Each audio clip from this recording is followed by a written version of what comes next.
Baik, terima kasih atas waktunya.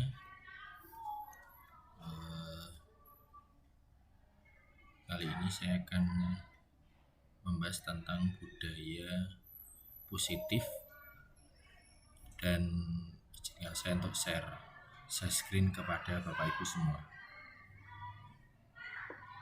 Dan kita akan belajar bersama-sama tentang bagaimana budaya positif ini dapat diterapkan di dalam lingkungan sekolah kita. Begitu pula di rumah ataupun di lingkungan belajar kita, di tempat dimanapun kita berada.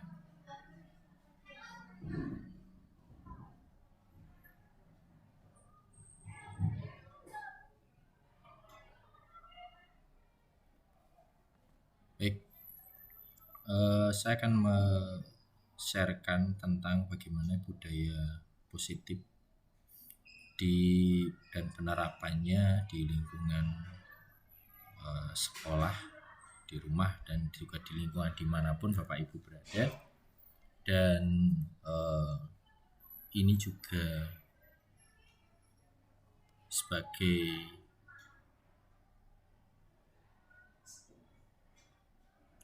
tujuan, ini keliru, yaitu tujuan budaya positif ya, bukan tujuan aksi nyata. Tujuan budaya positif ini yang pertama adalah menciptakan murid yang merdeka dan berdisiplin kuat. Murid yang merdeka ini sesuai dengan apa yang diajarkan Ki Hajar Dewantara, yaitu bahwa merdeka itu bahwa siswa itu mampu, siswa bahagia, siswa mencapai tujuannya di dalam belajar, yaitu mampu dan memiliki karakter. Mereka diharapkan mampu memiliki disiplin yang kuat tanpa disuruh atau diperintah, dan mampu bertanggung jawab. Dan harapannya adalah ada budaya positif. Dengan adanya budaya positif, diharapkan para siswa ataupun Bapak Ibu guru ini mampu meyakini nilai-nilai kebajikan yang sifatnya universal dan dapat menjadi acuan Bapak Ibu di sekolah untuk bisa mengembangkan nilai-nilai lebih baik, ya karena memang sekolah kita ataupun anak-anak kita ini terdiri dari berbagai macam latar belakangnya, terdiri dari berbagai macam ekonominya dan sebagainya, dan tanggung jawab kita untuk menumbuhkan budaya positif itu di sekolah dengan berbagai macam nilai-nilai yang diberikan. Terkhusus pada saat ini nilai-nilai yang dipelajari dan di dalam pendidikan, yaitu adalah profil pelajar Pancasila. Nah, dia diharapkan dengan nilai-nilai itu kita bisa menerapkan profil pelajar Pancasila tersebut dengan sebaik-baiknya, dengan karakter semua itu bisa dilakukan. Dan latar belakang adanya budaya positif adalah kita ingin mengubah paradigma, ya, jadi mengubah paradigma supaya guru-guru juga keluar dari zona nyaman, ya, supaya tujuannya adalah guru harus mengusahakan di sekolah harus mewujudkan lingkungan yang menyenangkan, melindungi murid dari hal-hal yang tidak baik. Jadi di sekolah itu siswa membawa banyak sekali permasalahan-permasalahan yang dia bawa ke sekolahnya, entah itu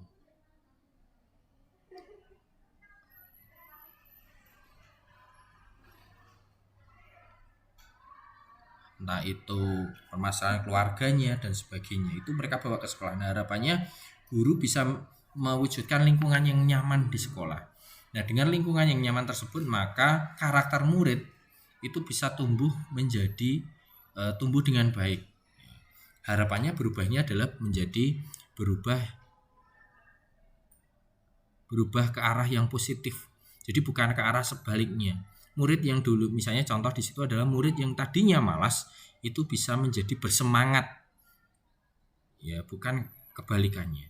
Nah, maka dari itu salah satu tanggung jawab guru adalah menciptakan satu lingkungan belajar yang menyenangkan, lingkungan belajar yang nyaman, yang positif, yang mendukung siswa untuk belajar, dan tentunya bisa bekerja sama sehingga tercipta kebiasaan-kebiasaan yang baik, sehingga semua warga sekolah pun, tidak hanya guru dan siswa, semua warga sekolah pun pada akhirnya juga memunculkan budaya yang baik, dan itu menjadi sebuah pembiasaan yang baik juga, pembiasaan yang positif juga di sekolah tersebut. Nah, memang ini adalah sebuah tantangan yang harus diselesaikan oleh Bapak Ibu guru semuanya. Juga kita tahu bahwa latar belakang siswa ini bermacam-macam, jadi lingkungan yang nyaman itu adalah menjadi salah satu hal yang sangat diinginkan oleh siswa supaya mereka pun bisa belajar dengan nyaman di sekolahnya. Dan tentunya yang terpenting adalah karakter yang baik atau karakter yang positif, karena karakter yang positif itu adalah awal mula dari sebuah kesuksesan atau sebuah prestasi. Nah, itu makanya sangat penting di dalam kehidupan para siswa semuanya. Dan konsep budaya positif nanti yang akan bersama-sama kita pelajari, yaitu yang pertama adalah perubahan paradigma belajar. Lalu yang kedua adalah disiplin. Yang pertama perubahan paradigma belajar, yang kedua disiplin positif. Lalu kemudian yang ketiga adalah kebutuhan dasar manusia. Keempat adalah motivasi perilaku manusia. Kemudian yang kelima adalah proses kontrol restitusi. 6 keyakinan kelas, dan 7 kita akan belajar tentang segitiga restitusi. Nanti kan bersama-sama kita pelajari bagaimana budaya positif itu melalui konsep-konsep tadi diterapkan di dalam lingkungan belajar, baik itu di sekolah maupun di lingkungan dimanapun kita bersama dengan anak-anak kita. Lalu yang berikutnya adalah pembelajaran dengan paradigma baru. Pembelajaran dengan paradigma baru ini dirancang berdasarkan prinsip belajar berdiferensiasi. Berdiferensiasi ini adalah di mana proses pembelajaran itu melihat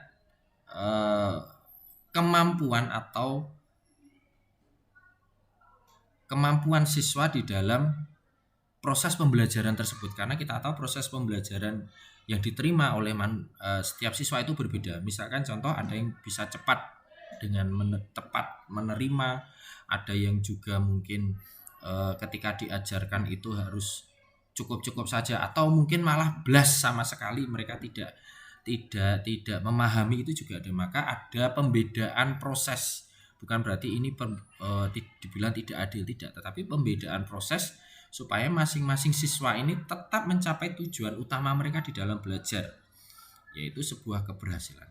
Dan itu semua mewujudkan untuk profil pelajar Pancasila, supaya profil pelajar Pancasila ini terwujud di dalam diri siswa. Nah, ini silakan Bapak Ibu dilihat, ada 5 profil pelajar Pancasila. Ada beriman, bertakwa pada Tuhan Yang Maha Esa, berkebinekaan global, bergotong royong, kemudian bernalar kritis, kreatif, mandiri, dan sebagainya. Dan semuanya ini adalah satu kesatuan, Bapak Ibu, tidak bisa dipisahkan. Ya. Enam-enamnya ini adalah satu kesatuan, jadi tidak bisa salah satu yang diunggulkan, tetapi semua ini berkaitan, sehingga ini yang menjadi tujuan utama dari proses pembelajaran siswa. Seperti itu. Dan ini sangat penting ya diterapkan, karena sekali lagi bahwa seorang pendidik harus keluar dari zona nyaman. Nah, bagaimana seorang bisa berubah dari paradigma stimulus respon kepada pendekatan teori kontrol? Stephen R. Covey di dalam dia ini adalah seorang penulis ya, di dalam bukunya dia mengatakan bahwa bukunya Principle Center Leadership diterbitkan tahun 91, dikatakan bahwa bila kita ingin mengubah kemampuan bertahan sedikit demi sedikit, ubahlah sikap atau perilaku Anda. Namun bila kita ingin memperbaiki cara-cara utama kita, maka kita perlu mengubah kerangka acuan kita. Lalu kemudian ubahlah bagaimana Anda melihat dunia. Bagaimana Anda berpikir tentang manusia, ubahlah paradigma Anda, skema pemahaman dan penjelasan aspek-aspek tertentu tentang realistis. Ini artinya bahwa perubahan itu berawal dari merubah diri sendiri. Kesimpulan yang saya pahami dari Stephen R. Covey ini bahwa perubahan diawali dari sendiri. Kita tidak bisa menyuruh meminta siswa kita untuk tertib, tapi kita sendiri malah tidak tertib. Nah, itu akan susah untuk merubah orang lain. Jadi perubahan itu harus diawali dari hal yang sederhana, yaitu diawali dari diri kita sendiri. Nah, dengan diawali dari diri kita sendiri, maka itu akan menjadi pendorong kita, menjadi stimulus kita untuk kita bisa memberikan pembelajaran yang maksimal kepada siswa-siswa kita, dan harapannya adalah pembelajaran itu adalah sebuah perubahan. Dan harapannya adalah sebuah perubahan dan menjadi siswa yang baik. Lalu kemudian ada disiplin positif. Catatan pertama dalam disiplin positif adalah bahwa disiplin itu adalah budaya di mana disiplin itu menjadi sesuatu yang dilakukan seseorang untuk mendapatkan kepatuhan. Kepatuhan di sini tentunya berkaitan dengan norma hukum, bahwa norma hukum ini tentunya adalah sifatnya memaksa. Kepatuhan atau norma hukum ini adalah sifatnya memaksa. Jadi harus taat kepada aturan. Jika tidak taat kepada aturan, maka ya ada sanksi atau konsekuensinya. Itu. Jadi kalau memaksa itu bisa jadi bahwa itu dilakukan dengan terpaksa, belum tentu itu juga dilakukan dengan penuh kesadaran, dengan tanggung jawab. Padahal harapannya itu adalah kita melakukan itu semua dengan tanggung jawab dan penuh kesadaran. Lalu kemudian yang kedua adalah bahwa catatan yang kedua adalah sebagai pendidik bahwa tujuan kita adalah menciptakan anak-anak yang memiliki disiplin diri sehingga mereka berperilaku mengacu pada nilai-nilai kebajikan yang universal. Ya, mungkin bisa profil pelajar Pancasila dan sebagainya, dan memiliki motivasi intrinsik bukan ekstrinsik. Nah, tadi seperti saya sampaikan di sebelumnya bahwa motivasi intrinsik itu hal yang sangat penting selain motivasi ekstrinsik. Pemahaman, kesadaran, tanggung jawab diri itu sangat penting dalam membangun sebuah bentuk kedisiplinan. Dan harapannya disiplin ini bisa menjadi sebuah budaya yang baik. Begitu, makanya disebut dengan disiplin positif. Dan semua sekali lagi didasarkan pada nilai-nilai kebajikan. Lalu kemudian catatan yang ketiga adalah disiplin positif itu adalah salah satu cara di dalam menumbuhkan kesadaran, menumbuhkan dan tanggung jawab dalam sikap disiplin yang didasarkan pada nilai-nilai kebajikan.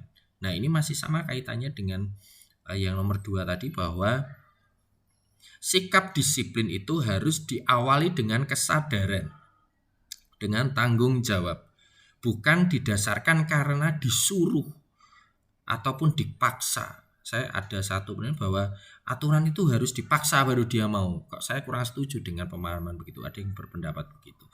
Yang terpenting adalah bagaimana membudayakan hal-hal yang positif, hal-hal yang seperti disiplin ini bisa dibentuk kesadarannya. Memang ini membutuhkan proses, ya tidak seperti membalikkan telapak tangan begitu, tetapi butuh sebuah proses untuk bisa ke arah hal yang baik. Lalu kemudian nilai-nilai kebajikan.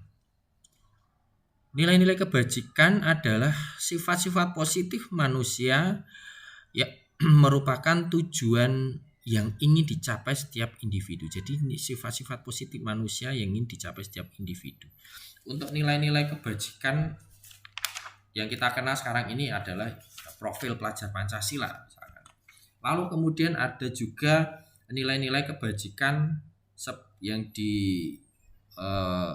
disampaikan oleh IPO, Primary Years Program, misalnya sikap toleransi, rasa hormat, integritas dan sebagainya. Nah, sebenarnya nilai-nilai kebajikan ini sudah ada pada saat kurikulum yang sebelum-sebelumnya. Namun belum kita usahakan dengan secara maksimal. Ya, ada 18 karakter atau berapa itu kalau tidak salah. Lalu kemudian nilai-nilai kebajikan itu adalah salah satu nilai kebajikan yang ingin dicapai setiap anak Indonesia yang sesuai dengan apa yang sudah dirumuskan oleh Kementerian Pendidikan, yaitu adalah dengan adanya profil pelajar Pancasila. Dengan profil pelajar Pancasila ada bertakwa, beriman, mandiri, dan seterusnya. Lalu kemudian motivasi perilaku manusia. Motivasi itu adalah satu dorongan yang membuat ataupun untuk agar manusia ini mencapai satu tujuan tertentu. Jadi motivasi ini adalah suatu dorongan supaya manusia ini mencapai satu tujuan tertentu. Dan menurut Diane Goosen dalam bukunya Restructuring School Discipline menyatakan ada 3 motivasi perilaku manusia. Yang pertama adalah untuk menghindari ketidaknyamanan atau hukuman. Jadi untuk menghindari ketidaknyamanan atau menghindari hukuman. Nah, jadi tujuannya adalah supaya manusia itu terhindar dari hukuman. Nah, ini adalah tingkat terendah dari motivasi manusia itu sendiri. Nah, biasanya orang yang seperti ini itu dia akan bertanya, apa yang terjadi kalau saya tidak melakukan. Nah, misalkan contoh kalau kita naik motor, ya misalkan kita naik motor, lalu kemudian misalkan kalau kita naik motor lalu kemudian kita ketemu dengan Pak Polisi kemudian ditilang. Nah, kita ketahuan tidak pakai helm misalnya. Nah, supaya kita tidak dihukum membayar denda misalnya 250.000 atau mungkin dikurung 1 bulan misalnya, kita ini ya membayar misalnya, Pak bayar ini supaya saya terhindar dari hukuman begitu. Atau bisa saja kita pakai helm itu karena terpaksa, aslinya wegah nganggo helm. Nah, ini contoh bagaimana menghindar motivasi perilaku manusia untuk menghindari ketidaknyamanan atau hukuman. Dan itu ya memang tidak semudah membalikkan telapak tangan, itu perlu proses. Lalu yang kedua adalah untuk mendapatkan imbalan atau penghargaan dari orang lain. Jadi motivasi yang berikutnya adalah untuk mendapatkan penghargaan dari orang lain. Jadi tujuan orang melakukan tujuan perilaku manusia itu adalah motivasinya karena ingin dihargai, ingin diberikan hadiah, ingin diberikan pujian. Orang dipuji aja sudah senang banget Bapak Ibu. Misalkan anak-anak kita masuk kelas, lalu kemudian kita ngomong, hai anak-anak, selamat pagi, selamat siang, kalian cantik dan ganteng-ganteng hari ini. Itu akan menaikkan semangat belajarnya. Walaupun kita hanya ngomong yang sederhana, ngomong, hai anak-anak, kalian cantik sekali, seperti itu. Ya, itu makanya itu perlu sebuah pembiasaan, ya. Karena ya mana ada orang yang tidak pengen dihargai. Pasti semua orang ingin dihargai. Lalu kemudian yang ketiga, untuk menjadi orang yang mereka inginkan atau menghargai diri sendiri dengan nilai-nilai yang mereka percaya. Nah, untuk menjadi orang yang mereka inginkan dan menghargai diri sendiri, ya.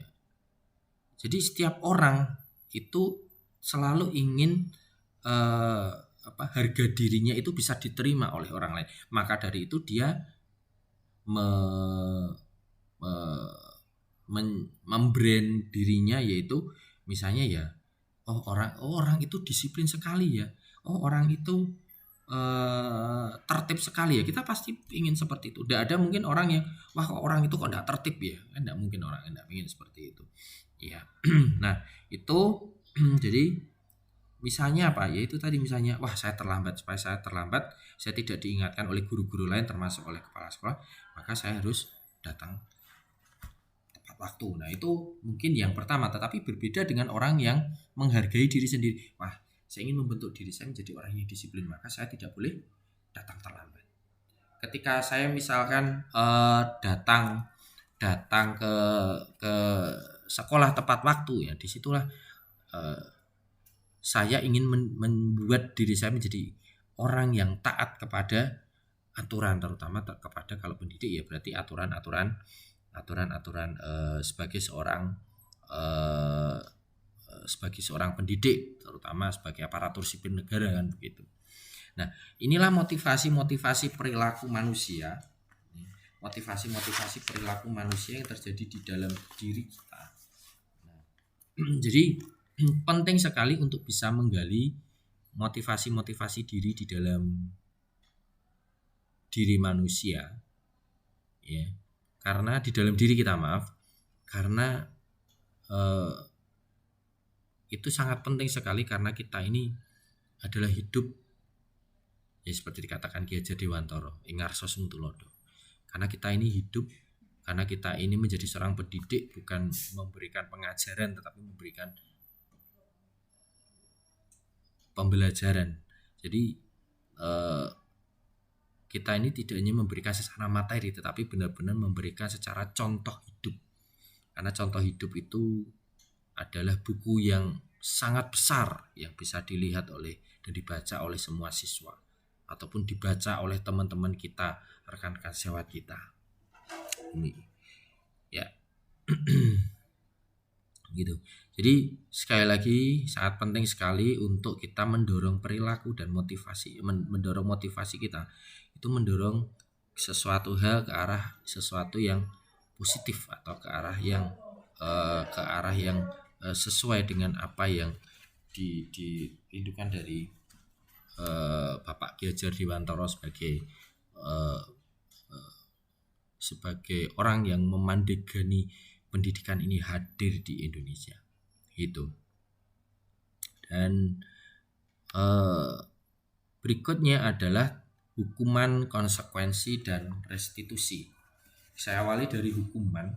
Hukuman itu adalah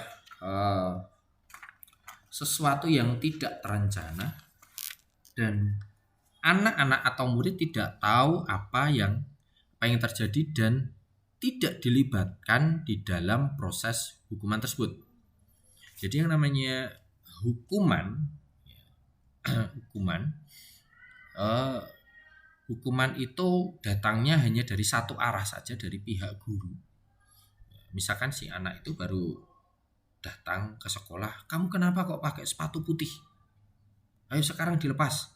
Saya tidak mau besok kamu pakai sepatu putih. Awas ya. Nah, ini jadi kata-kata yang muncul, jadi akhirnya lebih keras. Ya. Kamu tahu aturannya. Kamu tuh harus begini.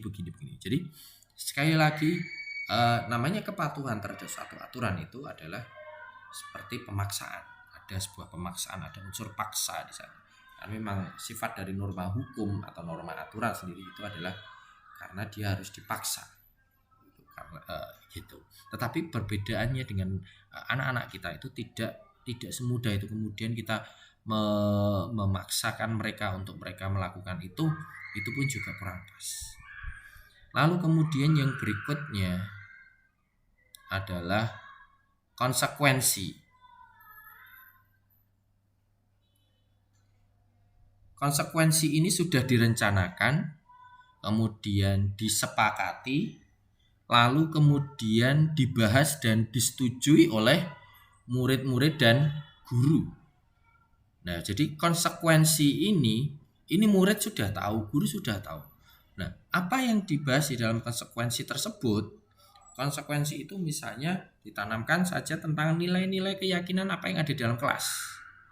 Lalu kemudian setelah itu ditempelkan di dalam kelas, lalu kemudian nilai-nilai itu kemudian menjadi dasar bagi para siswa dan anak-anak kita untuk kita, ayo apa yang harus kita kerjakan dan kita lakukan. Ya. Dan ini adalah tidak hanya dilakukan oleh murid saja, tetapi juga harus dilakukan oleh guru. Dan karena ini kesepakatan antara murid dengan guru. Nah, peraturan dan konsekuensi ini tentunya sudah diketahui oleh murid, diketahui oleh guru dan murid.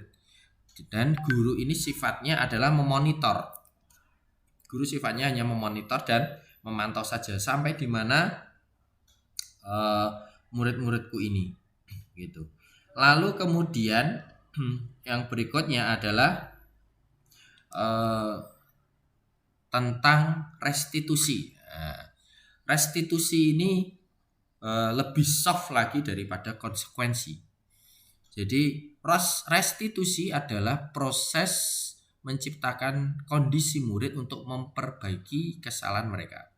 Jadi mereka ini dipulihkan lagi, dikembalikan lagi seperti proses dikembalikan lagi sebelum mereka melakukan kesalahan, gampangnya seperti itu. Nah, proses restitusi ini semua murid sendiri itu yang mencari solusi atas pelanggaran-pelanggarannya atau poin-poin apa yang menyimpang dari apa yang selama ini dia yakini ataupun dia lakukan. Jadi misalkan ketika terjadi pelanggaran, murid itu kita ajak bicara, lalu kemudian mereka menetapkan sendiri mereka maunya seperti apa untuk memperbaiki kesalahan mereka. Bukan hanya guru yang mendikte mereka, tapi semua itu mereka yang menjalankan. Tapi tanpa tetap di dalam pengawasan guru, tetap di dalam pengawasan pendidik. Jadi guru juga tahu apa yang menjadi apa yang sebenarnya menjadi solusinya itu yang seharusnya dikerjakan oleh murid. Dan tentunya itu adalah menjadi sebuah kebutuhan, ya, harus memenuhi kebutuhan murid itu sendiri. Jangan sampai itu malah murid itu justru semakin tersudutkan dengan sikap-sikap mereka. Nah, dengan restitusi itu saya yakin siswa pun juga akan tanpa sadar pun, tanpa diminta mereka untuk menceritakan, mereka istilahnya akan bahasa gampangnya itu mereka akan ngebrol ke semuanya, cerita-cerita semuanya itu mereka akan tunjukkan itu, ya, sehingga siswa-siswa kita itu menjadi benar-benar mereka yang melakukan dan mereka yang bertanggung jawab. Sekali lagi kita mau menumbuhkan bahwa sikap-sikap, menumbuhkan motivasi intrinsik di dalam diri mereka, sikap bertanggung jawab dan sikap yang menyadari atas kesalahan-kesalahan mereka. Nah, ini sangat penting Bapak Ibu, sikap seperti restitusi ini. Jadi sifatnya kita ini tentunya ini perlu kerjasama yang baik dengan anak-anak kita. Saya kalau mengajar di kelas ya, karena kebetulan saya wali kelas, saya selalu, karena saya tidak mengajar di dalam kelas itu, maksudnya di dalam klasikalnya mereka, saya hanya mengajar beberapa. Saya selalu mengatakan pada mereka, ayo kita kerjasama, ayo kita bekerja sama supaya kelas ini menjadi baik. Jadi ada proses kolaboratif, ada proses kerjasama yang baik antara siswa dengan gurunya. Dan tentunya yang terpenting adalah bagaimana bekerja sama dengan rekan sejawat. Lalu, dan yang penting ini, dihukum oleh penghargaan. Alficon pada saat wawancara dengan ASCD Annual Conference, yaitu pada bulan Maret tahun 1995, mengemukakan baik penghargaan maupun hukuman adalah cara-cara mengontrol perilaku seseorang yang merusak potensi untuk pembelajaran yang sesungguhnya. Jadi makanya berhati-hati di dalam memberikan sebuah, maksud di sini adalah dia harus berhati-hati di dalam memberikan sebuah penghargaan, karena penghargaan itu bisa menjadi pemicu semangat, tetapi bisa jadi itu adalah sebuah hal yang menurunkan kualitas dari pembelajaran itu sendiri. Dihukum oleh penghargaan itu mengumpulkan pernyataan dari Kohn tadi. Dia menyebutkan itu ada kurang lebih ada beberapa, yaitu diantaranya itu adalah pengaruh jangka pendek dan jangka panjang. Ya, jadi pengaruh jangka pendek yang jangka panjang. Pengaruh jangka pendek dan jangka panjang itu maksudnya adalah seseorang itu akan melakukan sesuatu ketika dia ada penghargaan. Ketika dia tidak ada penghargaan, maka dia tidak akan mau melakukan. Atau bahkan kehilangan motivasi kalau tidak ada penghargaan. Istilahnya kalau kita mengerjakan sesuatu ya ono hadiah, ini kalau hadiah ya wis rasah kan. Nah, artinya apa? Perlu sebuah kesadaran untuk kita bisa melakukan sesuatu tanpa ada yang namanya embel-embel hadiah. Ada atau tidak hadiah, kita tetap diminta untuk kita mau dan tetap melakukan apa yang seharusnya kita kerjakan, karena itu kan seharusnya kita kerjakan. Lalu kemudian yang kedua adalah penghargaan yang tidak efektif. Penghargaan yang tidak efektif itu ketika kita mendapatkan, sekali lagi, ketika kita mendapatkan hadiah, kita merasa senang. Dan ketika kita tidak mendapatkan hadiah, maka kita akan merasa kecil hati, ya, merasa kecewa. Ya, sudah berusaha keras tapi kok tetap tidak bisa. Nah, ini seperti contoh anak-anak saya kemarin ketika mereka sedang lomba P5 dan setelah mereka lomba, mereka tidak mendapatkan kejuaraan apapun, sampai akhirnya mereka ada yang menangis, sampai benar-benar menangis. Kemudian saya dekatin mereka. Kenapa kamu menangis?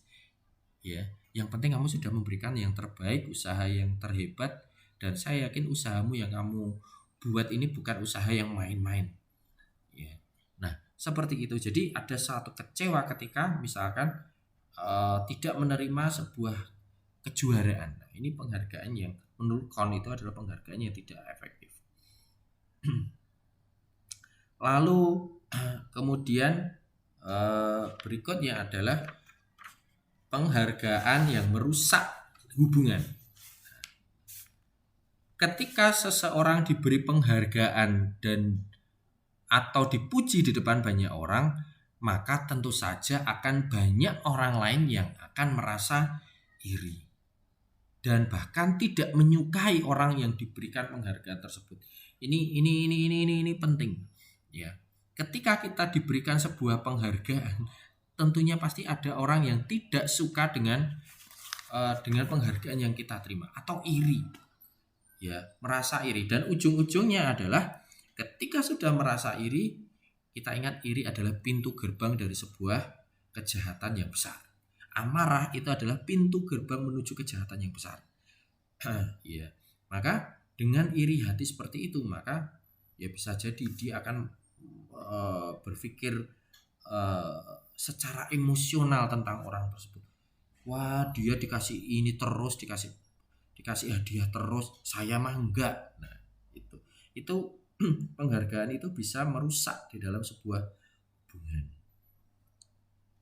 Lalu kemudian penghargaan menurunkan kualitas. Ya. Ketika misalkan penghargaan itu diberikan, ketika sudah menerus diberikan, maka bisa jadi semakin lama orang akan semakin bosan, dan dia akan semakin lama kalau sudah bosan dia akan menurunkan kualitas kerjanya. Atau misalkan bisa jadi juga ketika orang itu misalkan mendapatkan sesuatu yang besar, maka penghargaannya besar, dan ketika dia mendapatkan yang kecil maka penghargaannya juga kecil. Nah, ini sehingga ini kemudian dalam waktu-waktu berikutnya ini akan menurunkan kualitas, karena di sini ada pembedaan. Nah, ketika ada pembedaan seperti itu, maka orang yang merasa memiliki yang sesuatu yang kecil tadi, kemudian dia akan merasa, wah, saya akan sampai selamanya pun saya akan kalah kalau sama dia, ya karena saya dapatnya kecil terus, ya dia dapatnya yang gede. Jadi itu penghargaan yang menurunkan kualitas, ya, penghargaan yang menurunkan kualitas, ya, itu. Dan itu kita berharap kita jangan sampai ini kemudian terjadi di dalam kehidupan anak-anak kita, bersaing tetapi kemudian bersaingnya secara tidak sehat. Lalu berikutnya bahwa penghargaan itu akan mematikan kreativitas. Ya, penghargaan itu bisa menurunkan kreativitas. Nah, itu misalkan apa namanya? Itu. Lalu kemudian lanjut tentang keyakinan kelas. Mengapa kok tidak peraturan kelas? Keyakinan kelas ini adalah berupa nilai-nilai kebajikan universal yang disepakati secara secara tersurat maupun secara tersirat. Nilai-nilai kebajikan ya mungkin nilai-nilai dalam profil pelajar Pancasila seperti tadi. Lalu kemudian nilai-nilai kebajikan itu harus menekankan pada keyakinan seseorang supaya seseorang itu lebih termotivasi melakukan sesuatu yang lebih baik. Nah, maka itu pentingnya keyakinan kelas sehingga siswa-siswa ini memiliki kesadaran untuk bisa memenuhi keyakinan-keyakinan itu sehingga mereka tidak terpaksa melakukan. Lalu bagaimana tahapan menciptakan program kebajikan atau nilai-nilai keyakinan tadi? Yang pertama adalah ya mendaftarkan nilai-nilai yang sudah disusun bersama. Nah, ini bisa diambil dari nilai-nilai profil pelajar Pancasila. Lalu kemudian tentukan nilai-nilai kebajikan yang ingin dijadikan perhatian, dijadikan menjadi pusat dari apa yang mau diyakini di dalam sebuah kelas. Dan tentunya harus di-sharingkan kepada siswa-siswa kita bagaimana menurut mereka tentang nilai-nilai tersebut.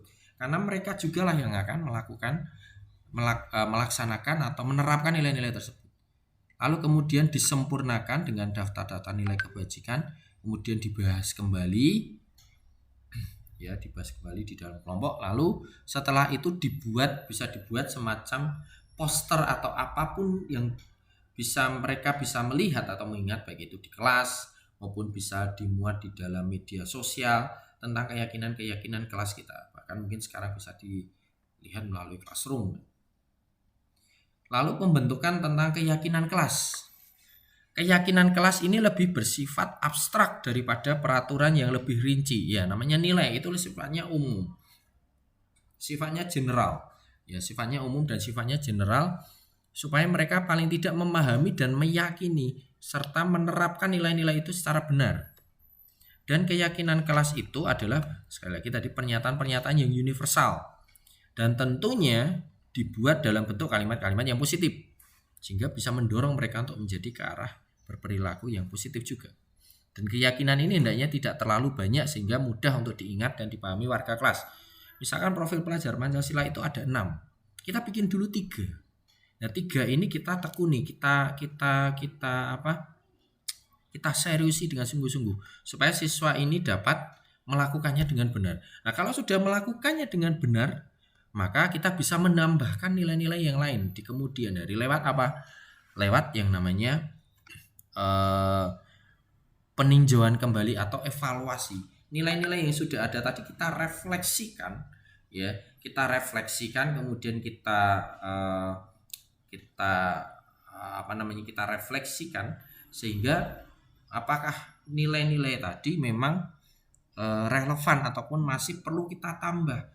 Oh, saya sudah melakukan ini semua, maka nilai-nilai itu bertambah. Jadi bertahap. Ya. Jadi nilai-nilai kelas tadi itu bertahap dan itu semua warga sekolah baik itu kelas maupun sekolah itu semua berpartisipasi dan berkontribusi karena nilai-nilai itu nanti akan dilakukan oleh semuanya, tidak hanya dilakukan oleh salah satu saja. Dan sekali lagi bahwa penting menekankan ini supaya apa? Untuk mengendalikan dan mengontrol dan meyakinkan kembali tentang nilai-nilai yang sudah diberlakukan di dalam pembelajaran.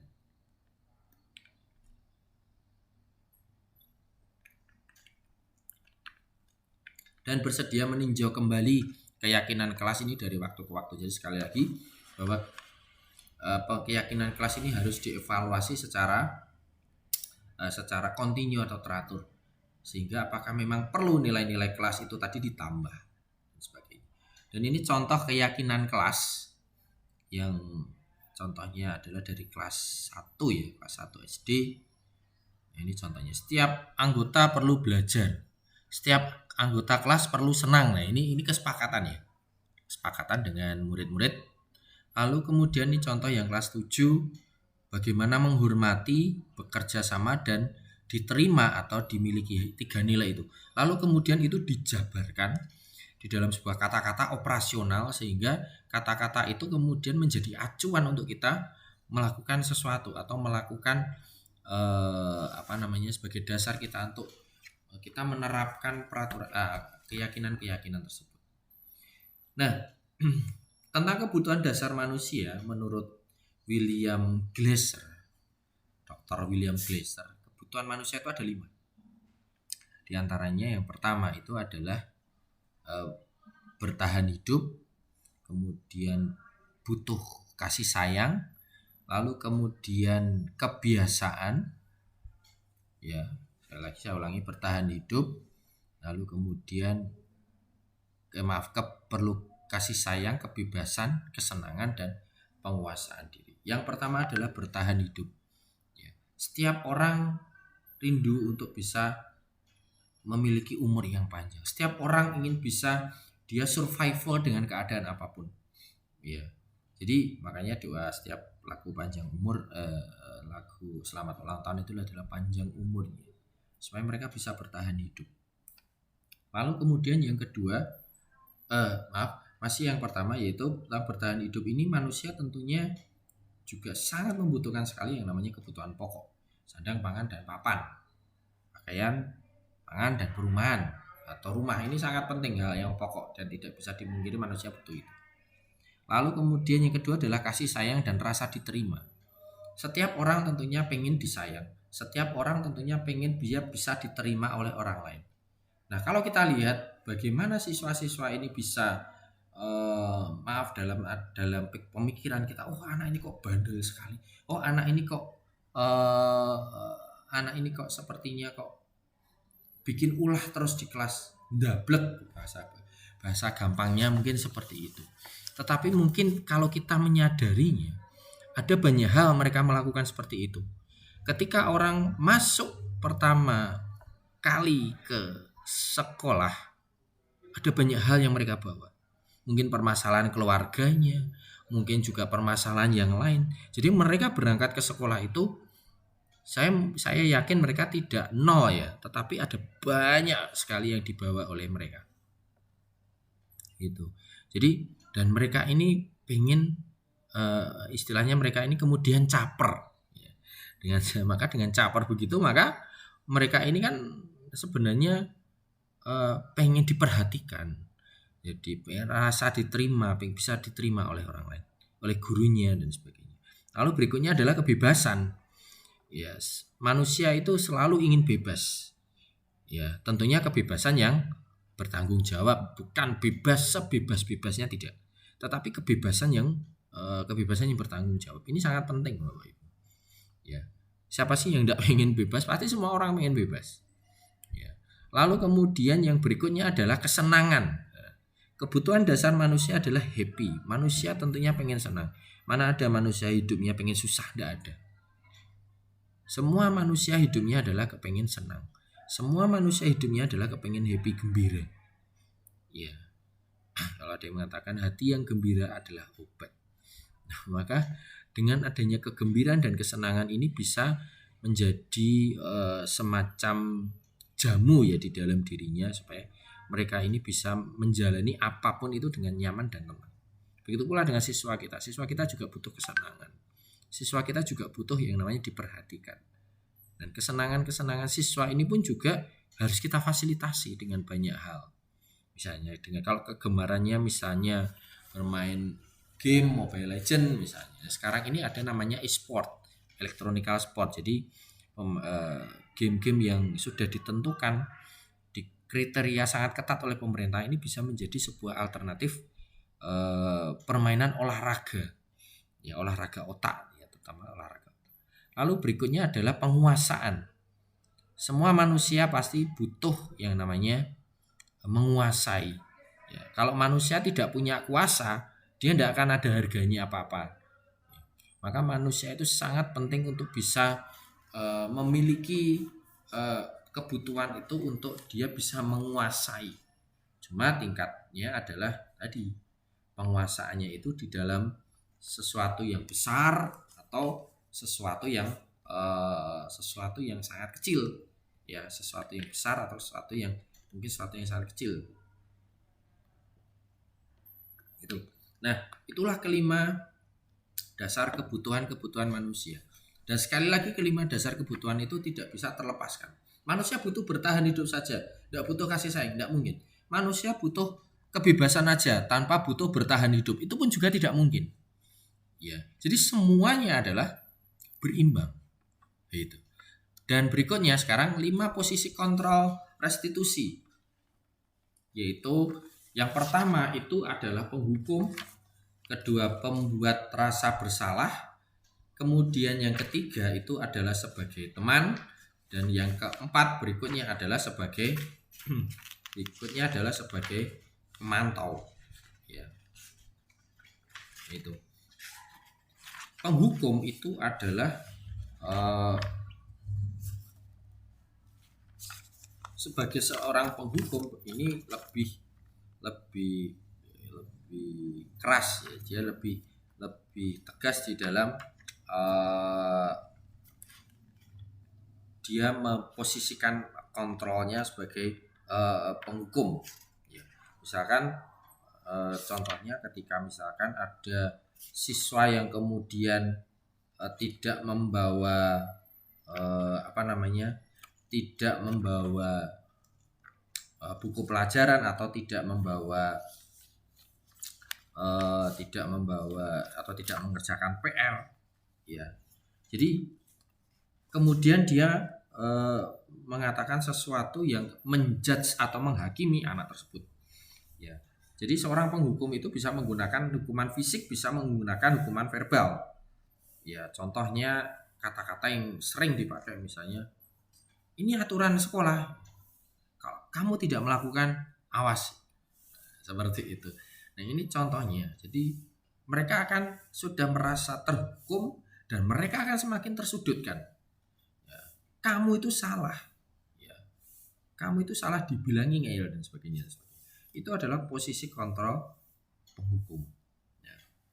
Guru seperti ini hanya percaya kalau dialah yang bisa mengubah siswa itu, dan itu tidak akan berhasil, Bapak Ibu.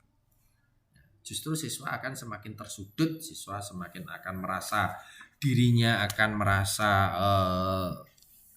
merasakan ya, semakin merasa dirinya semakin tidak berguna. Lalu kemudian yang kedua adalah pembuat rasa bersalah. Nah, pada posisi ini lebih soft daripada penghukum. Tadi kalau penghukum itu biasanya lebih keras, ya, bahkan sampai matanya itu sampai membelalak-belalak dan sebagainya, sampai belilik-belilik, sampai melotot begitu, ya Pak. Nah, kalau merasa bersalah ini lebih soft lagi. Pembuat rasa bersalah itu akan membuat orang lain itu di dalam keheningan sehingga merasa tidak nyaman. Ya, siswa itu kemudian merasa tidak nyaman. Misalnya dengan kalimat-kalimat yang seperti ini. Ibu atau bapak sangat kecewa sekali dengan kamu. Bapak terus terang kecewa banget sama kamu. Kamu itu dari tadi tidur-tiduran aja di kelas. Sudah berapa kali saya beritahu? Sudah berapa kali bapak ngasih tahu kamu? Kalau orang tua mau tahu kayak gini, kayak gimana coba? Ya itu contoh-contoh ya seperti tadi. Siswa bukan merasa semakin merubah dirinya, tetapi justru malah semakin ingin untuk pergi dari kelas itu, ya, karena itu tadi sama seperti penghukum, dia akan semakin tersudut. Ya, dia akan semakin tersudut, dia akan merasa bersalah, ya. Itu sehingga kemudian selalu dia akan merasa dirinya gagal. Dia akan menilai dirinya jelek. Itu efek yang terjadi jika di dalam posisi selalu membuat rasa bersalah. Lalu kemudian yang berikutnya adalah posisi kontrol sebagai teman. Pada posisi ini guru itu tidak akan menyakiti murid, tetapi berusaha mengontrol murid dengan cara yang persuasif atau dengan cara yang tidak ofensif, ya. Dia lebih bersifat persuasif, ya, lebih ke berdiskusi dan sebagainya. Nah, posisi ini ya, ini akan terjalin baik hubungan seperti ini sehingga sama-sama menganggap sebagai sebuah teman. Guru menganggap murid sebagai sebuah teman, teman menganggap murid sebagai murid menganggap guru juga sama sebagai sebuah teman. Jadi seperti tidak ada jarak begitu antara guru dan siswa. Kalimat-kalimat yang biasa dipakai misalnya adalah ayolah bantu saya. Kalau kamu tidak mengerjakan ini, saya nanti diperingatkan sama ibu A, ibu B dan sebagainya. Lalu kemudian ada juga yang misalkan seperti mengingatkan, ayo dulu kan kamu pernah tak bantu, masa kamu tidak melakukan apa yang tak kerjakan, nah seperti itu. Jadi ini fungsi kontrol sebagai teman. Nah, hal negatif dari posisi teman adalah bila satu saat guru tersebut tidak membantu, maka murid akan kecewa. Kecewanya gimana? Tak pikir bapak itu teman saya, ternyata bukan. Nah seperti itu. Ya, itu jadi posisi kontrol sebagai teman. Lalu berikutnya adalah posisi kontrol sebagai pemantau. Posisi kontrol sebagai pemantau. Pemantau ini lebih kepada mengawasi. Jadi kita ini mengawasi proses-proses yang terjadi kepada siswa dan bertanggung jawab atas perilaku siswa yang kita awasi. Ya. Nah, itu dasarnya apa? Dasarnya adalah sebuah keyakinan kelas. Dasarnya apa? Dasarnya adalah peraturan yang dibuat sekolah. Nah, kalau kita misalkan ada seorang pelanggar ataupun orang yang perilakunya itu tidak sesuai dengan poin yang disepakati ya, misalnya, kamu tahu peraturannya apa? Nah, misalkan kalimatnya begitu. Lalu kamu tahu nggak? Kalau kamu melakukan seperti itu, kamu tahu nggak konsekuensinya apa? Nah, ini contoh posisi kontrol seorang pemantau. Nah, seorang pemantau itu sangat mengandalkan yang namanya analisis data. Nah, analisis data ini sangat diperlukan oleh guru tersebut untuk bukti atas dasar perilaku seorang tersebut. Jadi sangat diperlukan data. Misalnya orang itu sudah melanggar berapa kali, dia sudah janji berapa kali kepada saya untuk ini dan sebagainya. Itu posisi pemantau. Lalu berikutnya adalah posisi manajer. Berikutnya posisi manajer adalah posisi di mana guru berbuat sesuatu bersama murid. Murid mempertanggungjawabkan perilakunya, mendukung murid agar dapat menemukan solusi dari permasalahannya sendiri. Nah, ini tadi seperti yang sudah saya sampaikan bahwa posisi manajer itu adalah proses kolaborasi antara siswa dengan guru. Sekali lagi bahwa siswa itu bertanggung jawab atas apa yang dia kerjakan, apa yang dia lakukan, tetapi dia sendirilah yang mencari solusi atas apa yang menjadi konsekuensi dari apa yang dia kerjakan atau dia lakukan. Nah, tentunya solusi-solusi itu tentunya ya standar dengan umurnya mereka. Ya, standar dengan umurnya mereka. Jadi disesuaikan dengan cara berpikirnya mereka, disesuaikan dengan cara umurnya mereka. Ya. Jadi kemudian manajer ini kemudian penekanannya, sekali lagi penekanan manajer itu adalah dia mampu berkolaborasi dan kemudian dia mampu menganalisis kebutuhan siswanya. Sehingga seorang manajer itu akan berkata begini, apa yang kamu yakini sekarang? Kita kan sudah meyakini berapa poin-poin ini dan sebagainya. Nah, kemudian siswa diingatkan kembali tentang poin-poin keyakinan tersebut. Nah, setelah itu kamu bersedia memperbaikinya, ada proses untuk mengajak siswa tersebut berubah. Nah, berubahnya bagaimana? Ya berubah, biarkan dia yang berubah, biarkan dia mencari solusi atas dirinya, sehingga itu akan dia ingat terus sampai dia dewasa, nanti dia akan menjadi sadar dan tahu. Nah, ini jadi di dalam manajer ini adalah murid itu bersama-sama dengan guru, ya murid mempertanggungjawabkan perilakunya, dan dalam posisi manajer ini siswa diajak untuk menganalisis kebutuhannya, maunya itu apa, sehingga dari maunya itu kemudian dicarikan solusi bersama antara siswa dan guru. Lalu yang mengeksekusi itu adalah siswa itu sendiri, ya. Siswa yang mengeksekusi itu adalah siswa itu sendiri, jadi bukan orang lain. Begitu. Nah, jadi inilah fungsi-fungsi kontrol yang harus kita pahami sebagai guru, ya. Sebagai seorang guru kita harus memahami itu semua, dan manajer ini adalah hal yang sangat penting yang harus dikerjakan oleh para pendidik kita sekarang. Tidak hanya sekedar menghakimi, tidak sekedar hanya menyudutkan siswa, tetapi justru memfasilitasi mereka. Bukan memfasilitasi kesalahan atau pelanggaran, tidak, tetapi mereka kita fasilitasi kebutuhannya apa. Karena mereka seringkali salah menyampaikan di dalam kebutuhannya. Mereka seringkali salah di dalam prosesnya mereka ini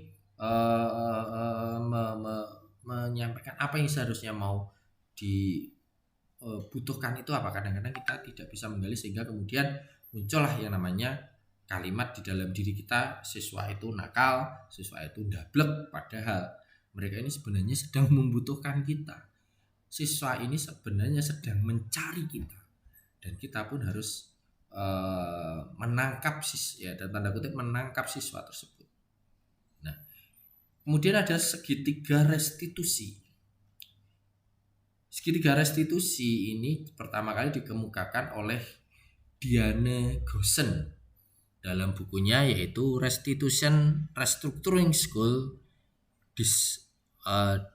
Discipline yang diterbitkan tahun 2001. Jadi segitiga restitusi itu dirancang untuk memudahkan pada guru, orang tua untuk melakukan proses-proses di dalam dirinya, ya, untuk melakukan satu yang namanya restitusi. Ya, apa saja itu? Yaitu yang pertama menstabilkan identitas, validasi tindakan yang salah, dan yang terakhir adalah setelah itu adalah mereka harus menanyakan keyakinan yang selama ini dibentuk di dalam dirinya itu apa. Nah, ini kita harus uji kembali, ditanyakan kembali untuk mereka, supaya mereka ini memperbaiki perilakunya. Begitu. Jadi sangat penting sekali 3 tahap ini untuk kita lakukan sebagai proses untuk kita mengembalikan atau merubah siswa tersebut. Ya, kita lanjut lagi. Okay. Lalu kemudian yang pertama adalah menstabilkan identitas. Menstabilkan identitas ini adalah bagian dari segitiga restitusi yang bertujuan untuk menstabilkan identitas anak itu. Jadi tujuannya apa? Supaya dari kita menstabilkan identitas ini, kita ini mengubah identitas anak tersebut, mengubah identitas siswa tersebut dari yang mereka pikir gagal karena melakukan kesalahan dan kemudian menjadi orang yang sukses. Ya. Orang yang melanggar, siswa yang melanggar itu seringkali karena ingin mencari perhatian. Dan mereka adalah anak-anak yang mengalami kegagalan. Nah, sebenarnya siswa ini memiliki satu tujuan atau cita-cita yang luar biasa. Ketika kita menanyakan ke anak-anak kita, "Nak, cita-citamu apa?" Pasti mereka akan menjawab, "Cita-cita saya besok mau jadi presiden," misalnya. Lalu kemudian ada juga yang mengatakan, "Cita-cita saya besok mau jadi dokter." Mereka semua pengen menjadi sukses semua. Tidak ada anak-anak kita yang tidak mau sukses. Pasti semua pengen sukses. Ya, cuma di situ terjadi sebuah benturan. Ya, terjadi sebuah benturan, lalu kemudian reaksinya adalah mereka melakukan sesuatu yang menurut kita dalam tanda kutip tidak berkenan.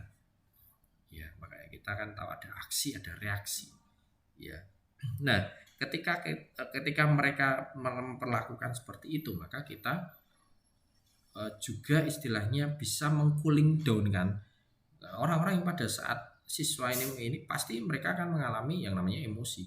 Nah, tugas menstabilkan identitas ini adalah tugas untuk meng-cooling down-kan siswa-siswa tersebut, bagaimana supaya mereka atau siswa-siswa ini juga siswa ini juga tidak semakin emosi. Bahkan ketika menstabilkan identitas ini mereka seringkali istilahnya ngebroken apa ya, kemudian menceritakan semua yang ada di dalam dirinya tanpa kita minta, tanpa kita minta. Nah, ini adalah sesuatu yang penting. Orang-orang menstabilkan identitas ini biasanya menggunakan kalimat-kalimat seperti ya, berbuat salah itu enggak apa-apa, manusia itu tempatnya salah. Bapak Ibu juga pernah melakukan seperti itu. Nah, ini semacam sharing yang kemudian menguatkan mereka kalau mereka pun juga harus introspeksi diri, dan gurunya itu sudah berubah, maka sekarang giliran mereka untuk berubah. Nah, ini makanya ya, makanya ini sangat penting sekali di dalam proses kita di dalam pendampingan kepada siswa, yaitu salah satunya adalah menstabilkan dari identitas. Ya, menstabilkan dari identitas. Oke. Lalu ya, maka mari kita bersama-sama belajar. Ketika ada siswa yang emosi, kita tidak perlu ikut-ikutan emosi. Ketika ada siswa marah, kita tidak perlu ikut-ikutan marah. Justru kita harus menjadi penenang yang baik buat mereka, sehingga mereka bisa, dengan ketenangan itu mereka bisa melakukan apa yang seharusnya mereka, saya yakin mereka sudah tahu.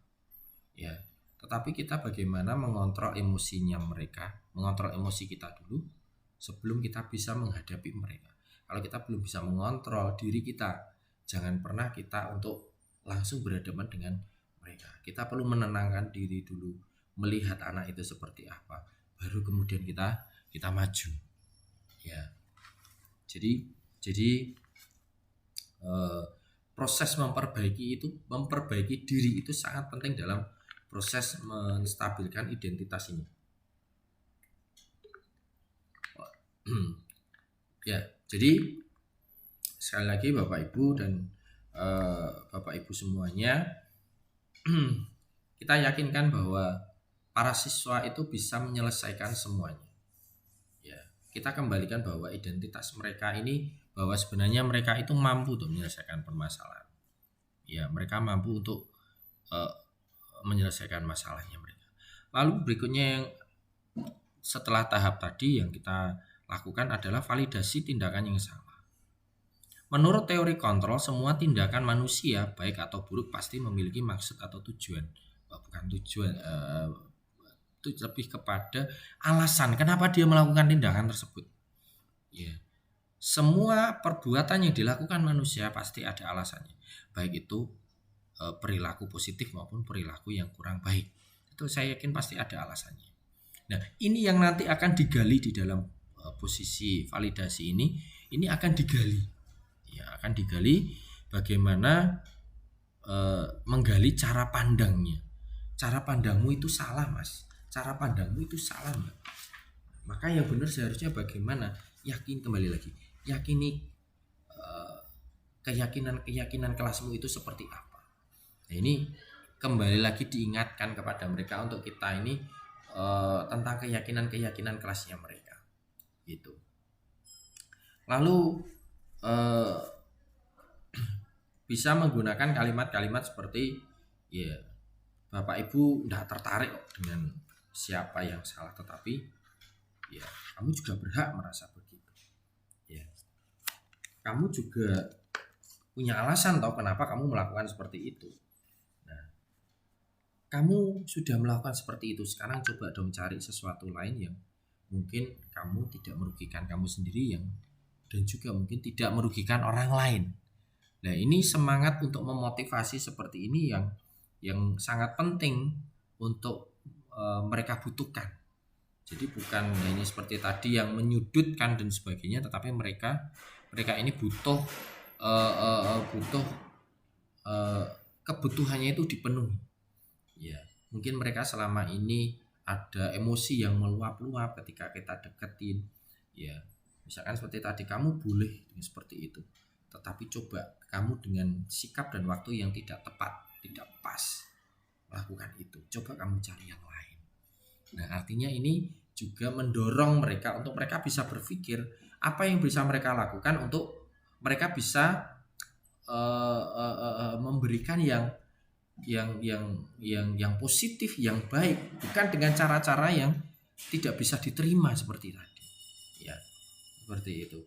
Nah, jadi guru itu menyuruh siswa untuk menghentikan yang tidak baik, tetapi teori kontrol bahwa ya menyatakan bahwa ini bagus, ya manjur. Dan mungkin tindakan guru dengan memvalidasi sikap yang tidak baik seperti bertentangan dengan aturan yang ada. Namun sebenarnya tujuannya adalah untuk menunjukkan bahwa guru memahami alasan dibalik itu. Lalu kemudian keyakinan.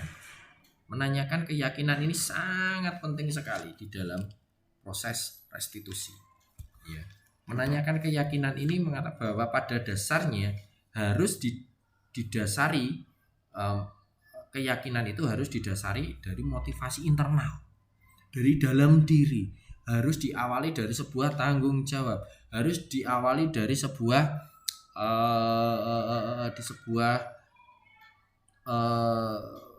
kesadaran, sehingga mereka bisa membangun diri mereka bukan karena orang lain, tetapi memang karena dirinya sendiri yang membangun. Nah, teori kontrol ini ketika identitas sukses identifikasi identitas tadi sukses di langkah pertama, lalu kemudian memvalidasi tindakan sudah dilakukan, maka siap dihubungkan dengan nilai-nilai yang dia percaya, keyakinan, nilai-nilai keyakinan yang dia percaya, yang dia terapkan selama ini. Nah, itu kesempatan kita untuk menghubungkan. Misalnya, apakah kamu percaya dengan keyakinan sebagai kelas atau keluarga? Karena siswa itu hidup di sekolah itu bukan hanya sebagai individu, tetapi sebagai sebuah komunitas, ya, yang mereka harus jaga itu. Ya. Jadi ada sebuah hal yang harus bisa saling memperhatikan antara yang satu dengan yang lain, sehingga siswa ini bisa dikatakan menjadi seperti sebuah keluarga begitu. Lalu kemudian kita juga meminta kepada mereka hal-hal seperti apa ideal yang mereka ingin kerjakan, atau ideal kamu tuh pengennya tuh kamu mau jadi kayak apa gitu. Ya. Nah, maka dengan hal seperti itu, dengan nilai-nilai keyakinan seperti itu, kita pasti mereka akan menyadari kembali, oh saya ternyata salah dalam menerapkan poin. Nah, kemudian ini adalah proses segitiga restitusi, diawali dengan menstabilkan identitas, lalu ya diawali dari menstabilkan identitas, kemudian yang berikutnya adalah memvalidasi tindakan yang salah, sampai kemudian yang berikutnya adalah menanyakan keyakinan. Ini proses ini adalah proses yang sangat penting dan tidak bisa dilepaskan satu sama yang lain.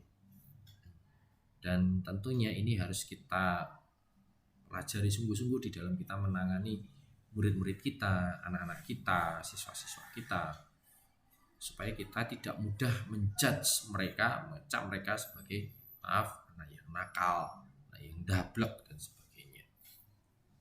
Gitu.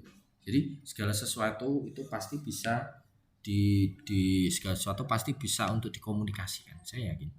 Makanya di situ butuh ya namanya sangat butuh sekali yang namanya keyakinan kelas. Ya, ini sangat penting untuk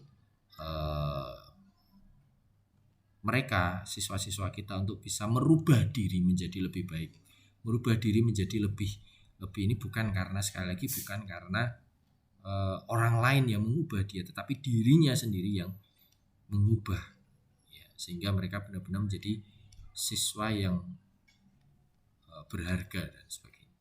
Ini contoh salah satu penerapan segitiga restitusi, walaupun ini bukan contoh yang sebenarnya, tapi ini adalah sebuah fragmen.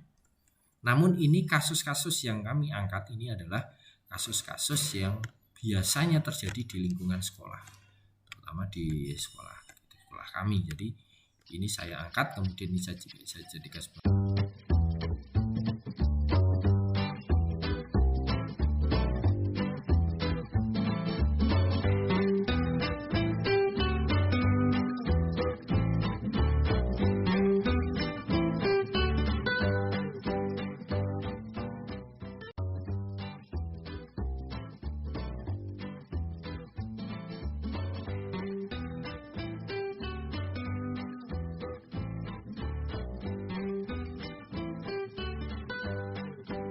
Dania, sini duduk. Bapak mau bicara. Iya Pak. Dania, kamu hari ini nggak ngerjain tugas lagi? Iya Pak, maaf saya lupa. Iya. Saya tahu bahwa kamu bukanlah satu-satunya orang yang lupa. Tapi kamu bersedia nggak kalau kamu merubah sikapmu jadi disiplin lagi dalam mengerjakan tugas? Iya Pak, saya bersedia. Ya, kamu pastinya punya alasan melakukan itu, toh? Iya Pak. Kenapa kamu nggak ngerjain lagi? Saya tadi malam ketiduran Pak. Banyak PR. Banyak Pak. Terus?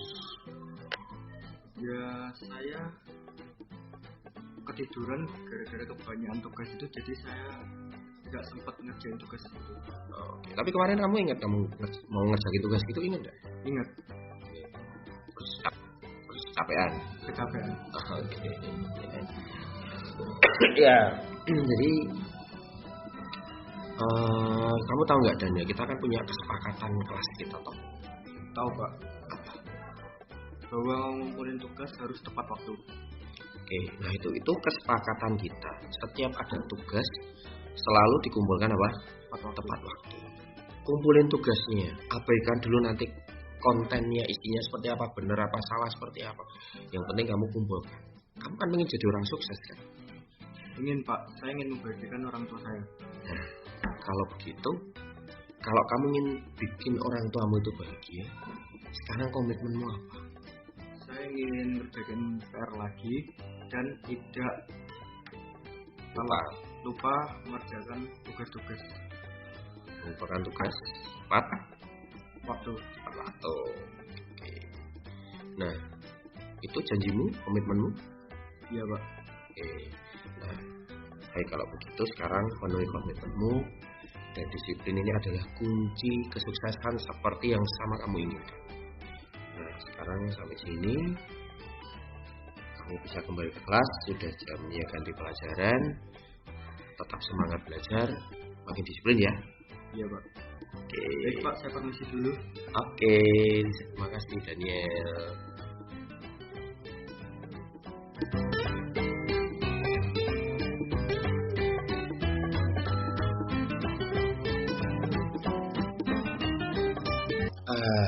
Angga, di sini kita bicara ya. Iya Pak. Tadi Bapak dapat aduan, kamu manggil nama temenmu dengan nyebut nama bapaknya, benar? Benar Pak. Saya sering kali diolok-olok sama teman saya, jadi saya sebel banget. Jadi, apa kamu diolok-olok lebih dulu mungkin? Iya Pak. Iya. Berbuat salah itu nggak apa-apa, nggak ada manusia yang sempurna. Saya pun juga pernah melakukan kesalahan seperti itu, dan saya ajak kamu di sini kita cari solusinya ya, supaya masalahmu ini tidak berlarut-larut. Iya Pak. Nah, saya pun juga tahu kamu pasti punya alasan melakukan itu. Kamu kenapa? Saya sebenarnya tidak mau Pak. Cuman gara-gara keseringan gitu, jadi terusan gitu Pak. Ya akhirnya dia sering manggilin namanya bapakmu. Iya, sering banget. Terus ya itu saya juga ikutan. Terus? Di situ kamu masih ngelokin dia, masih panggil nama orang tuanya apa? Sudah tidak, cuman gara-gara sering-sering ngomong-ngomong terus, jadi ya terus-terusan. Dan kamu merasa sebel banget. Sebel. Iya. Oke. Nah, ya oke Rangga. Saya tahu kamu bukan orang yang pemarah. Hanya kalau temanmu seperti itu terus, kamu harus punya solusi. Ya, jadi solusimu bisa mungkin kamu laporkan ke BK dan masalahmu itu bisa segera selesai. Ya. Dan kamu sekarang berjanji untuk apa? Saya berjanji untuk mengampuni dan berkomitmen untuk mau maafkan dia. memaafkan dia. Bener, mau maafin. Bener. Oke. Kita ini punya komitmen, kita punya kesepakatan kelas, ya. Kita ingat tahu dulu kita punya kesepakatan bahwa komitmen tentang nilai iman. Masih ingat ya? Masih, Pak. Apa coba? Bahwa mengampuni itu akan menciptakan kerukunan dan komitmen untuk mengampuni orang-orang yang mengejek orang tua saya. Termasuk temanmu? Iya. Oke, ya baiklah. Tetap semangat dan jaga komitmenmu ya. Saya pengen komitmenmu ini kamu tidak hanya sekedar janji, tapi itu kamu bisa lakukan. Oke, dan sekarang sudah jamnya istirahat mungkin ya. Kamu bisa segera istirahat. Oke, kamu nanti bisa mungkin menemui PK dan kamu bisa kembali akur dengan temanmu. Oke? Terima kasih, Pak. Oke, semangat. Oke, semangat.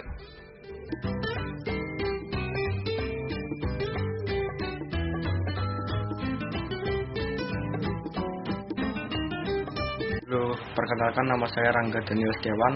Tanggapan saya untuk mengikuti praktik segitiga restitusi yaitu saya sangat senang dan saya bisa belajar dan berkomitmen dengan diri saya sendiri. Untuk saya bisa merubah diri untuk menjadi siswa yang lebih baik. Sekian dari saya. Terima kasih.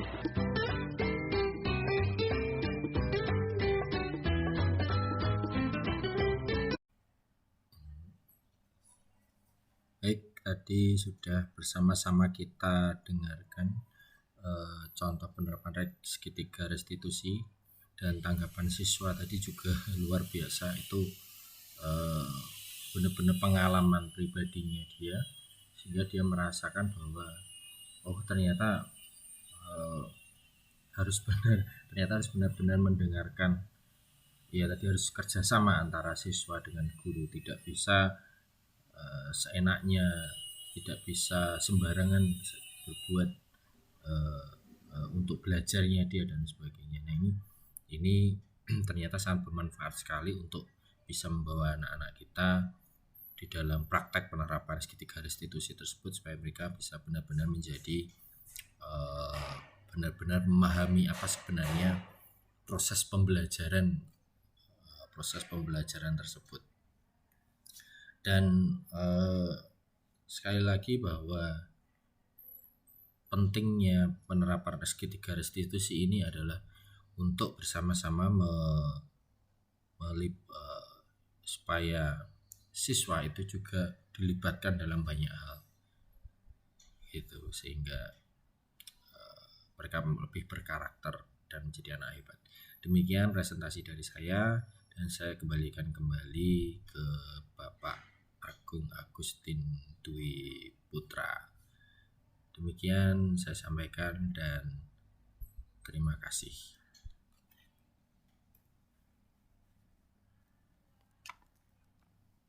Terima kasih Pak Theo telah memberikan materi yang sangat luar biasa kepada kami semua.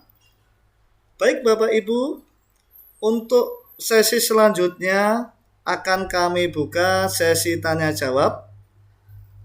Kepada Bapak Ibu yang mempunyai pertanyaan atau mungkin akan memberikan tanggapan, akan kami sediakan waktu kurang lebih 1 menit untuk Bapak Ibu menyampaikan tanggapan ataupun akan menanyakan sesuatu hal terkait materi yang sudah disampaikan terkait budaya positif pada kesempatan siang hari ini. Mungkin Bapak Ibu nanti bisa melakukan raise hand terlebih dahulu sebelum memberikan tanggapan ataupun pertanyaan. Monggo Bapak Ibu, waktu kami bisa buka mulai sekarang. Kami persilakan, monggo. Bapak Ibu, sembari menunggu tanggapan atau pertanyaan dari Bapak Ibu semua, perlu diketahui bahwa saya dengan Pak Theophilus pada kesempatan kali ini kami adalah peserta program guru penggerak Angkatan 9 kelas 238B BBGP Provinsi Jawa Timur. Nah, kebetulan modul yang kami sampaikan pada kesempatan kali ini adalah modul 1.4 yang telah kami pelajari pada pekan sebelumnya. Jadi, untuk tugas akhir nyatanya adalah kami melakukan grup diskusi atau memberikan atau berbagi praktek baik terkait pemahaman kami dalam topik budaya positif ini. Jadi Bapak Ibu, semoga semua apa yang sudah kami berikan pada kesempatan kali ini dapat bermanfaat kepada kita semua. Baik Bapak Ibu, waktu terus berlalu dan sudah menunjukkan waktu hampir mendekati 1 menit. Monggo Bapak Ibu, apabila ada yang mau bertanya ataupun ada yang mau memberikan tanggapan, kami persilahkan. Oke, ada yang mau bertanya Bapak Ibu? Pas, pas semua? Oke Bapak Ibu. Kalau tidak ada yang bertanya, izinkan saya untuk memberikan sedikit rangkuman dari materi yang disampaikan oleh Bapak Theophilus pada siang hari ini. Budaya positif dapat terwujud dengan merubah paradigma. Dengan menerapkan budaya positif dan memahami kebutuhan dasar manusia serta perilaku manusia. Budaya positif kita dapat membuat keyakinan kelas dan kemudian menerapkan restitusi dengan strategi segitiga restitusi. Diharapkan dengan konsep-konsep dasar tersebut, maka budaya positif dapat terwujud pada lingkungan sekolah atau lingkungan di kelas kita. Sekian Bapak Ibu materi yang dapat kami sampaikan. Saya Agung Agustin Dwi Putra selaku moderator dan Bapak Theophilus Henry Perwira sebagai narasumber mengucapkan terima kasih atas waktu dan perhatian dari Bapak Ibu semua. Kami mohon maaf apabila ada kekurangan dalam penyajian materi ini dan juga apabila ada kekurangan dalam sikap kami selama memberikan materi ini. Sekian Bapak Ibu, salam guru penggerak, sukses untuk kita semua. Wassalamualaikum warahmatullahi wabarakatuh. Selamat siang.